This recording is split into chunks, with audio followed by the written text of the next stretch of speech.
जी बेटा अस्सलाम वालेकुम। बेटा आज का जो हमारा लेक्चर है वो है law of conservation of angular momentum, और ये पेपर के पॉइंट ऑफ व्यू से ना एक लॉन्ग क्वेश्चन है। तो ये स्टार्ट होगा सबसे पहले कि what is isolated system. Isolated system क्या होता है? A system in which no external torque is involved. ऐसा सिस्टम जिसमें कोई भी एक्सटर्नल टॉर्क अमल ना करे उसे हम कहते हैं आइसोलेटेड सिस्टम। तो इसमें एक्सटर्नल टॉर्क क्या होगा? वो ज़ीरो होगा। तो फॉर एन आइसोलेटेड सिस्टम, अगर हमारे पास कोई आइसोलेटेड सिस्टम है तो उसके लिए जो टोटल मोमेंटम होगा वो हमेशा क्या रहेगा? कांस्टेंट रहेगा। तो एंगुलर मोमेंटम का फॉर्मूला है जी product of moment of inertia and angular speed. तो this will be equal to constant. तो यहाँ से फिर आई और ओमेगा का कौन सा रिलेशन बनेगा? Inverse. Omega stand for angular speed and I stand for moment of inertia. तो ये इसकी एक थ्योरेटिकल स्टेटमेंट है कि अगर हमारे पास आइसोलेटेड सिस्टम हो तो उसके लिए टोटल मोमेंटम क्या रहेगा? कांस्टेंट।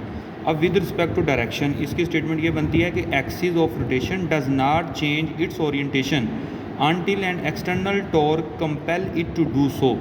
एक्सिस ऑफ रोटेशन बेटा तब तक अपनी सिमत को नहीं बदलता जब तक कोई एक्सटर्नल टॉर्क उसको कंपेल ना करे कि वो अपनी सिमत को चेंज करे। तो ये दोनों स्टेटमेंट जो हैं वो कंजर्वेशन ऑफ एंगुलर मोमेंटम की हैं। और इसमें जो सबसे मोस्ट इंपॉर्टेंट चीज़ है वो आपने बस ये रिलेशन याद रखना है कि मूवमेंट ऑफ इनर्शिया का एंगुलर स्पीड के साथ क्या रिलेशन है? वो इन्वर्स रिलेशन है। और इसी को बेस बनाते हुए हमने बहुत सारी जो एप्लीकेशंस हैं उनको हमने डिस्कस करना है। तो अब आप लोग आ जाएँ ज़रा एप्लीकेशन की तरफ। तो जो इसमें फ़र्स्ट एप्लीकेशन हमारी बुक पे गिवन है वो है, एग्ज़ाम्पल जो गिवन है वो है a man diving from the diving board. आप फ़र्ज़ कीजिए कि एक पर्सन है वो एक डाइविंग बोर्ड से डाइव लगाने लगा है। तो बेटा जब वो इस पोजीशन पे होगा तो इस पोजीशन को कहते हैं फुली स्ट्रेच पोजीशन। तो फुली स्ट्रेच पोजीशन में मूवमेंट ऑफ इनर्शिया लार्ज होगा और एंगुलर स्पीड कम होगी। लेकिन जैसे ही वो अपनी बॉडी को बेंड करेगा इनटू टक पोजीशन, तो ये वाली जो पोजीशन है इसे हम कहते हैं टक पोजीशन। तो बेटा टक पोजीशन में मूवमेंट ऑफ इनर्शिया कम हो जाएगा और एंगुलर स्पीड क्या हो जाएगी? ज़्यादा हो जाएगी। और ये यहाँ से समर साल्ट लेते हुए मतलब कलाबाजियाँ लेते हुए नीचे की तरफ गिरेगा और इसकी एंगुलर स्पीड क्या हो जाएगी? वो ज़्यादा हो जाएगी। इसी तरह से अगर आप इस पे आ जाएँ द स्पिनिंग आइस स्कैटर, तो जब इस स्पिनिंग आइस स्कैटर में भी वही कंसेप्ट यूज़ होगा कि अगर पर्सन अपने बाजुओं को फुली स्ट्रेच करके खड़ा है तो उसका मूवमेंट ऑफ इनर्शिया लार्ज होगा और एंगुलर स्पीड क्या होगी? कम। लेकिन जैसे वो अपने बाजुओं को बेंड कर लेगा तो उसका मूवमेंट ऑफ इनर्शिया क्या हो जाएगा? स्मॉल, और एंगुलर स्पीड क्या हो जाएगी? लार्ज। इसी तरह से आप अगली एग्जांपल में आ जाएं, a person holding some weight in his hand standing on the turntable. एक पर्सन उसके हाथ में डंबल्स पकड़े हुए हैं, वेट पकड़ा हुआ है और वो एक रोटेटिंग डिस्क के ऊपर खड़ा है, रोटेटिंग टेबल के ऊपर खड़ा है। जब उसके बाजू फुली स्ट्रेच होंगे तो मूवमेंट ऑफ इनर्शिया लार्ज होगा और एंगुलर स्पीड क्या होगी? कम। लेकिन जैसे वो अपने बाजुओं को अपने बॉडी के करीब ले आएगा तो मूवमेंट ऑफ इनर्शिया कम हो जाएगा और एंगुलर स्पीड क्या हो जाएगी? ज़्यादा हो जाएगी। तो डियर स्टूडेंट, इसी तरह से आपके पास काम करता है फ्लाई व्हील। फ्लाई व्हील हमारे पास एक ऐसा मैकेनिकल डिवाइस है जो कि एक हैवी व्हील के ऊपर मुश्तमिल होता है और ये रोटेशनल काइनेटिक एनर्जी को स्टोर करने के लिए यूज़ होता है। असल में जो हमारे पास पेट्रोल इंजन होता है ना बेटा, वो 4 कंसेक्टिव स्टेप होते हैं जिसके ऊपर काम करते हैं। तो उसमें एक स्टेप हमारे पास होता है इनटेक वेल्व, एक हमारे पास होता है कंप्रेशन स्ट्रोक। तो बेटा असल में जो हमारे पास पेट्रोल इंजन होता है ना वो 4 स्टेप पे काम करता है, वो 4 स्ट्रोक इंजन होता है। अब 4 स्ट्रोक इंजन में क्या होता है? पहला स्टेप होता है इनटेक स्ट्रोक। इनटेक स्ट्रोक में क्या होता है कि पेट्रोल और फ्रेश एयर का जो मिक्सचर है ना वो सिलेंडर में एंटर होता है। दूसरा हमारे पास होता है कंप्रेशन स्ट्रोक, जिसमें हम उस मिक्सचर को क्या करते हैं? कंप्रेस करते हैं। जो तीसरा स्टेप होता है उसमें होता है पावर स्ट्रोक, जिसमें हम उस फ्यूल को हम इग्नीट करते हैं with the help of power plug.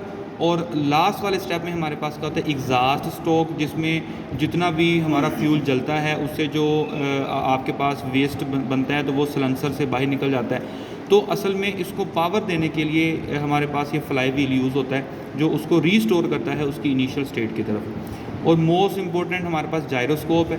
अब जायरोस्कोप हमारे पास क्या होता है? जायरोस्कोप असल में ये जो आपको नज़र आ रहा है ये एक डिवाइस है। जायरोस्कोप असल में बेटा ये कंजर्वेशन ऑफ एंगुलर मोमेंटम की एक एप्लीकेशन है। और ये असल में इसकी जो एंगुलर स्पीड होती है ना वो बहुत लार्ज रखी जाती है। जब एंगुलर स्पीड बहुत लार्ज हो जाए तो बेटा एंगुलर मोमेंटम बहुत लार्ज हो जाएगा। अगर किसी बॉडी का एंगुलर मोमेंटम बहुत ज़्यादा हो तो उसकी स्टेट को चेंज करना बहुत डिफ़िकल्ट होगा। तो आप ये कह सकते हैं कि जायरोस्कोप एक ऐसा इंस्ट्रूमेंट है जो अपनी ओरिएंटेशन को मेंटेन रखता है, या आप ये कह लें कि it resist in change in its orientation. कि अगर फॉर एग्जांपल जैसे कि अगर आप ये आपको नज़र आ रहा है तो या आप इस फिगर में देखें तो ये जायरोस्कोप है। अब जायरोस्कोप अगर आप इसको वैसे ही सिंपली रोटेट ना करवाएं और इधर स्टेबल करने की कोशिश करें तो ये खुद ब खुद नीचे गिर जाएगा, लेकिन जैसे ही आप इसको स्पिन करवा के इसके ऊपर रखेंगे तो ये यहाँ पे स्पिन करना शुरू कर देगा, वो गिरेगा नहीं। क्यों नहीं गिरेगा? उसकी रीज़न ये है कि ये जब ये स्पिन करेगा तो एक लार्ज एंगुलर मोमेंटम बनेगा और अपने मूवमेंट ऑफ इनर्शिया की वजह से, लार्ज एंगुलर मोमेंटम की वजह से अपनी स्टेट को मेंटेन रखेगा।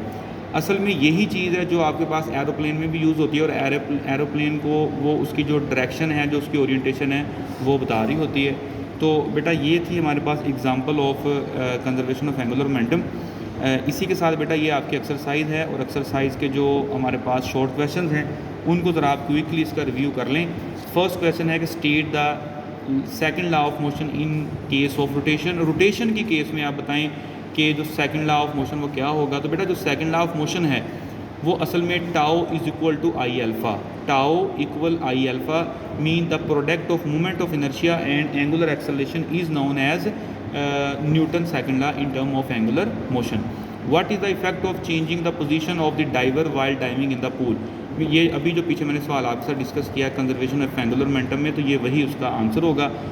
How we get the butter from the milk by using the centrifuge. तो बेटा ये क्लास में हमने डिस्कस किया था कि सेंट्रीफ्यूज एक ऐसी मशीन है जो लाइट और हैवी पार्टिकल्स को सेपरेट करने के लिए यूज़ होती है। क्योंकि बटर जो है वो हमारे पास मिल्क में लाइट पार्टिकल्स होते हैं, तो जब हम उसको स्पिन करवाते हैं क्रीम सेपरेटर में तो वो बटर अलहदा हो जाता है और स्किम्ड मिल्क क्या हो जाता है, वो अलहदा हो जाता है। तो बेटा mass is the measure of inertia in linear motion. What is its analog in the rotational motion, describe briefly. तो बेटा जो मूवमेंट ऑफ इनर्शिया है वो मैस का रोटेशनल एनालॉग होता है, और ये एंगुलर मोशन में वही रोल प्ले करता है जो मैस लीनियर मोशन में करता है। तो बेटा नेक्स्ट है why it is harder for the car to take the turn at the higher speed than at the lower speed. तो बेटा हायर स्पीड के लिए जब गाड़ी की स्पीड ज़्यादा होगी तो उसके लिए हमें ज़्यादा सेंट्रीपिटल फोर्स रिक्वायर्ड होगी। अगर टायर और रोड के दरमियान जो फ्रिक्शनल फोर्स है वो इनफ नहीं है कार को टर्न देने के लिए या सेंट्रीपिटल फोर्स प्रोवाइड करने के लिए, तो माइट पॉसिबल कि कार वहाँ पे क्या हो जाए, स्लिप हो जाए। तो डैट्स वाई हायर स्पीड के ऊपर हमें हायर सेंट्रीपिटल फोर्स चाहिए होती है। तो अगर हम हायर सेंट्रीपिटल फोर्स ना प्रोवाइड कर सकें तो कार इजीली टर्न नहीं ले सकेगी। What are the benefits of using the rear wheel heavy consist of its double wheel. बेटा ये असल में उसकी स्टेबिलिटी के लिए होता है ताकि वो वहाँ पे स्टेबल रहे, और अगर आपने हैवी व्हील को कहीं पे टर्न लेना है तो वहाँ पे उसको एसेसरी सेंट्रीपिटल फोर्स जो है वो प्रोवाइड कर सकें। इसी तरह से व्हेन अ कार